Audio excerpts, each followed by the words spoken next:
اكبر غلطه ممكن تعمليها انك تروحي المصيف من غير تجهيز وفجاه تلاقي يومك كله ضاع ما بين المطبخ وطلبات السوبر ماركت. هقولك النهارده على التفريزات اللي تاخديها معاكي وتساعدك وتوفر وقتك جدا. لو اول مره تشوفيني انا عفايف، اهلا بيكي ويلا نبدا على طول.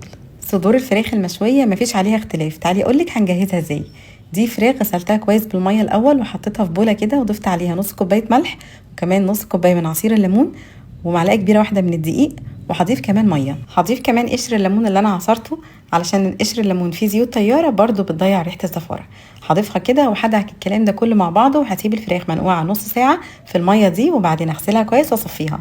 انا سبتها تتصفى في التلاجة ليله كامله. التتبيله عباره عن توم مفروم وزبادي ومعلقتين كبار خل وكمان معلقه عسل ابيض ومعلقه هريسه شطه وملح وكزبره ناشفه وكمان بابريكا مدخنه ورشه قرفه وفلفل اسمر ورشه من بهارات المشويات ورشه من مرقه اللحمه. هنضيف كمان ربع كوبايه من زيت الزيتون وهنميكس كل الكلام ده مع بعضه واتبل الفراخ بتاعتي اللي اتصفت تماما من الميه. وطبعا واضح في الفيديو طبعا انا مش هستخدم الصدر كله على بعضه بالشكل ده، هقطع الجزء ده الاول وبعدين هقسم كل صدر على اتنين، على قطعتين. هتبقى برضو قطعه سميكه مش زي البانيه، لا هتبقى قطعه سميكه كده، ولكن بتبقى اسرع في التسويه واحلى من ان الصدر على بعضه كده، لانه على بعضه لما تسويه هيكش وهيبقى مكبب كده.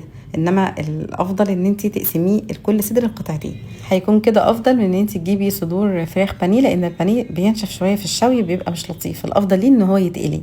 وبس كده سبتها في التلاجة ساعتين في التتبيله، ودلوقتي هنعبيها يا اما في علب يا اما في اكياس. وطبعا لو انت موظفه او ست بيت بس بتحبي توفري وقتك، فالافضل التفريزات والتتبيلات دي بتسهل جدا.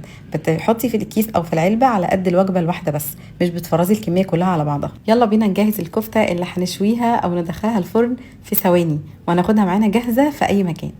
عندي هنا لحمه مفرومه هضيف عليها بصل. دول 2 كيلو لحمه مفرومه ضفت عليهم حوالي 5 بصلات كبار هفرمهم في الكبه ناعم جدا. وانا بحب اضيف ملح وفلفل اسود على البصل وهو بيتفرم علشان ريحته بتبقى حلوه جدا وبيطلع كل العصاره اللي موجوده فيه، غير ان البصل نفسه كمان بيتبل وبيحلي اي حاجه بنضيفها عليه. عندي كمان كده حزمه من الشبت هحطها برضو تتفرم مع البصل، وبقى عندي كده بصل وشبت مفرومين في الكبه هنضيفهم على اللحمه. وهضيف بيضه واحده بس وكمان ربع كوبايه من البقسماط المطحون، رشه قرفه ورشه لوري مطحون ورشه بهارات المشويات. وطبعا كل ده حسب ما انت تحبي، عايزه تكتفي بالملح والفلفل بس برضو ينفع جدا. ميكس كل الحاجات دي مع بعض كده وهندعك اللحمه كويس قوي لحد ما تتسمغ معانا. يعني ايه تتسمغ يا عفاف؟ يعني يبقى فيها خيوط كده شبكيه، يعني انها اتعجنت كويس قوي علشان الكفته دي تبقى متجانسه مع بعض وما تفكش معاكي خالص وانت لا بتشويها ولا بتسويها في طاسه على النار ولا باي طريقه. طيب طريقه التفريز المظبوطه هو ان انت ما تحطيش كلهم في علبه على بعض وتدخليهم الفريزر يتجمدوا. طبعا كده هيلزقوا في بعض وهيجي تخرجيهم هتبقى كلها باظت في الشكل بتاعها وتحتاجي تشكليها تاني من اول وجديد.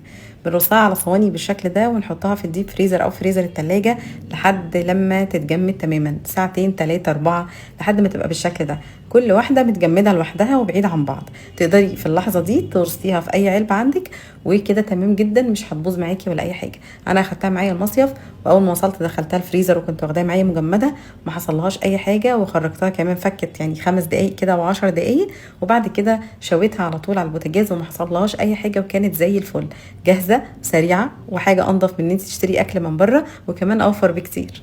اشوفك الفيديو الجاي، سلام عليكم.